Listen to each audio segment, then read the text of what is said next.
Okay, welcome back everyone. This problem is number 87 from chapter 6.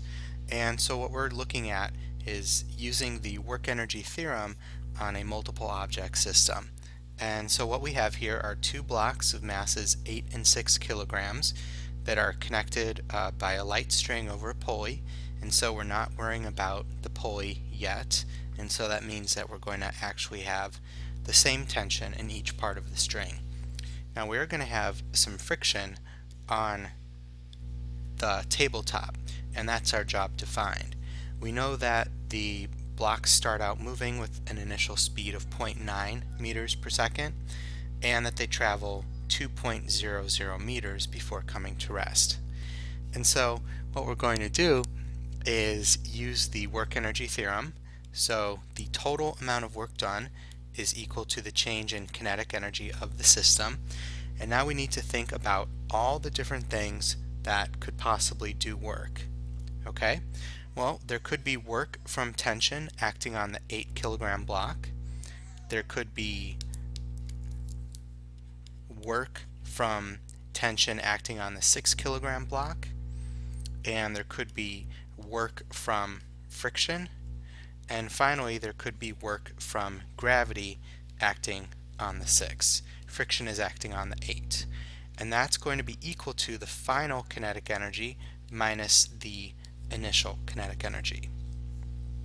Okay, so because the tensions are the same acting on each block, and because they both move 2 meters, well, hopefully you can see that the tension acting on the 6 kilogram would do negative work, and tension acting on the 8 kilogram would do positive work, and so taken together they would actually cancel out. So that's kind of an internal force.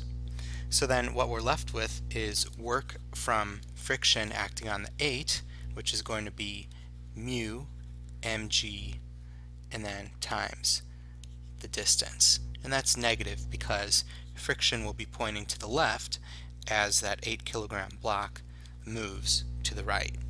So we have to think about our sign, and remember that when we do work, work is the dot product of force dotted with displacement.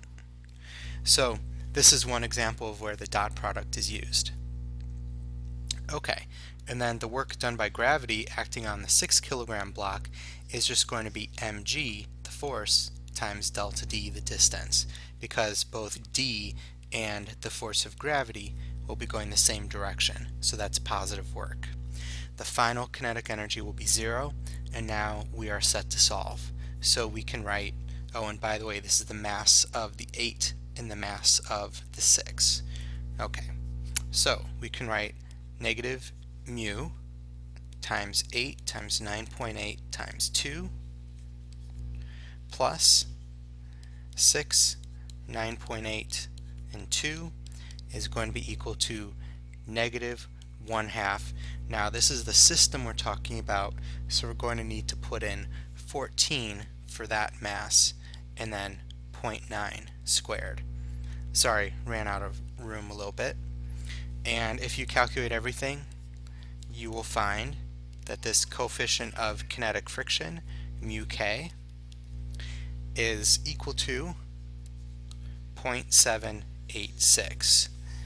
And so we basically did that problem in about 3 minutes. If you were to do this with forces and acceleration, it could take quite a while longer.